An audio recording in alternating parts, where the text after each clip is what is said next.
Hey guys, good afternoon. Dexter and Tonya here. We do apologize. We are a few minutes late. Our schedule is 12 o'clock noon, so we're just a few minutes late. So you guys forgive us for that. We were working through a few things.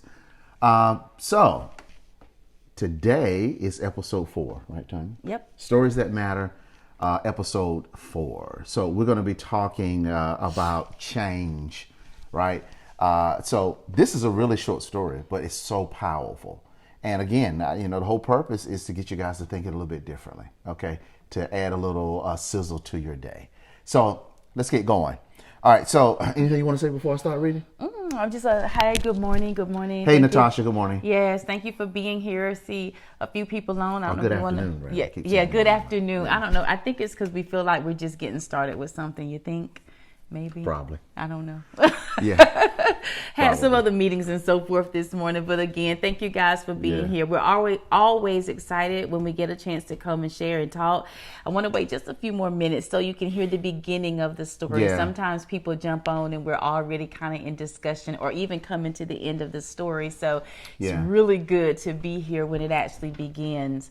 And it is powerful. I wish we could hear you. You guys share. Talk to us, okay? Talk. Let's share, okay? You guys, share the broadcast. This is story number 4. This is probably one of the most powerful stories. It just really makes very you short, think. but powerful. It is. Yeah. And I think too, we said we're kind of wanting to bring some things just to bring life into everyone while they're home. Right. But one of the I'll say that when we process a little bit. I think. Okay. Let's go. All Y'all ready? Yeah. You ready? All right. So here we go, guys. All right. So the story is the blind girl and change. All right. There was a blind girl who hated herself purely for the fact that she was blind. The only person she didn't hate was her loving boyfriend, as he was always there for her. She said that if she could only see the world, she would marry him. One day, someone donated a pair of eyes to her. Now she could see everything, including her boyfriend. Her boyfriend asked her, "Now that you can see the world, will you marry me?" The girl was shocked when she saw that her boyfriend was blind too and refused to marry him. Wow. Her boyfriend walked away in tears and later wrote a note to her saying, "Just take care of my eyes." The moral of the story is when our circumstances change, so does our mind. Some people may not be able to see things the way they were before and might not be able to appreciate them. There are many things to take away from this story, not just one. Wow. What do you guys think? Yeah, what do you think? When our circumstances change, so does our mind. So does our mind. Yeah. So you guys that are just joining us. So the Wow. story of a blind young lady. She felt so bad about herself, but the only person that really loved her was her boyfriend that was always there. And she said, "If I could see, I'm going to marry you."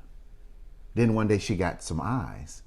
And then when she was able to see, she saw that he was blind and refused to marry him. Little did she know that they were his eyes. Yeah.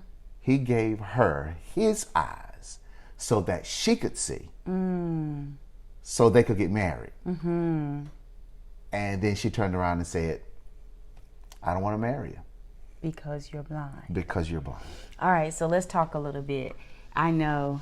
Yeah, Come on, Keisha. Let's talk about this thing, Keisha. And even when you say it's true, what's true? The moral of the story that they give us is what? They tell us that because when there's change, it also comes where what? It changes our mind. So does our mind change? Well, let me tell you what I heard first. Go back over for me.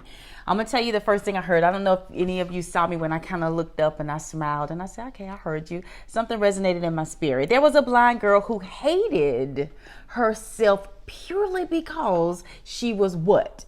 Blind. Now, at the end of the story, now she feels like, it just give me some eyes and I'll be happy. So she gets the eyes. given to her by the boyfriend she said she would marry once she gets the eyes. Now he gives her eyes. She doesn't know it, but she sees that he's blind. What I heard in my heart even in that moment was there's a subconscious.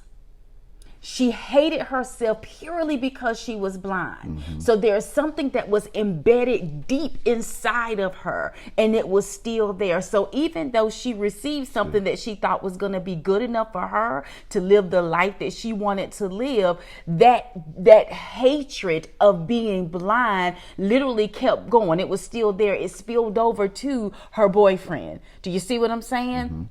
And so it just kind of made me think in that moment. I said, wow, for the many things that we deal with and go through, when we have such an emotional attachment to it, and especially when that emotional attachment isn't a good one. When it's not a good one, we carry that. So even if circumstances change or things are going on around us, we still find ourselves releasing the same type of energy toward a thing, opposed to having really the shift that she thought that she would have.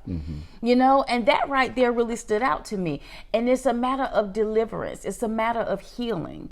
And I was telling Dexter earlier, just kind of doing some reading, preparing for another training that we're going to be doing later on this evening.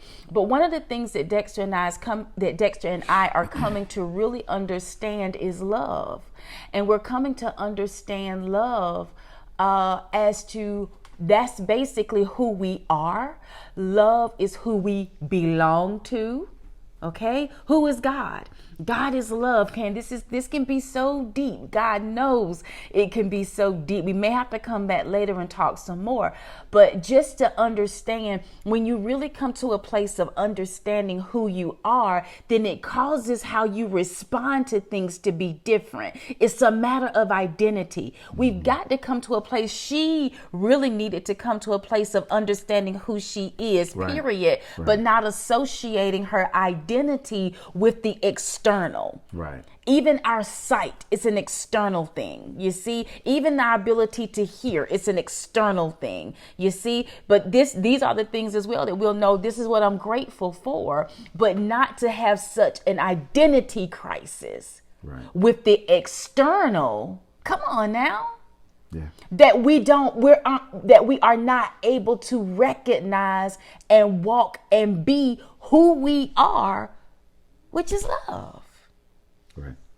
Which is love. Yeah, and I'll venture to say that she still hates herself. Right. Because it's subconscious. See, that's how the enemy is, It too. is a subconscious thing. So it is. She was, like you said, she was recognizing that I'll be happy on external circumstances. So when she got the eyes, that's really big. Now she just freaked out, didn't even marry the boyfriend that was there for her the whole time. But it just goes to show that she's going to carry that. Come on, say that, Yvette. To the next place. She carried her baggage into her new situation. And for that, she will be unhappy, even with having her sight. Absolutely. That's good, Yvette. That's it. It's powerful. That's a powerful story. So let's look at that. And this is why for us, we want you to take some things away. Have conversations. Hit play with your family at dinner, later on sitting around as we're all together. And just listen to the story. And talk about it a little bit, because this right here is absolutely phenomenal. And I'm telling you, we're in a situation now. This is what even got Dexter and I to say, okay, let's go live again. Let's talk about some things. But we're here and we're finding ourselves in situations. How are we responding to it? Oftentimes, the way that we respond to a thing has much to do with what's going on the inside, those things that we're attached to. So we definitely want to look at that a little bit. Absolutely. So guys, so that was episode 4. Yep. Stories that matter. So Tonya and I, again, we'll be back on Friday with another story. So what we want to do is, our goal here is to have as many people as possible break the day at noon just to come hear these kinds of stories. And the goal is to upgrade the thinking, to upgrade their mindset, to take the principles of life, right? And just take it to another level. That's all we want to do. But we know it's going to be phenomenal for people, because these kinds of stories are so powerful, yet simple, but powerful. So, thank you so much, guys, for watching. We appreciate you all. We'll be back. We're going to upload this to, we're also on Instagram Live. That story is going to be there for 24 hours, I think. But we're going to upload these stories to our YouTube channel, the Upgrader. So you guys, you can go over there and click on it and check it out over there also. So thank you guys so much. And really, hey, yeah, we appreciate you being here with us. Yeah, and go back to the beginning. If you guys just started watching, go back to the beginning and listen to the story. It's really great. So listen, guys, Dexter and Tonya Scott, we are the Upgraders. We may not know you, but we know what's in you. See you next time.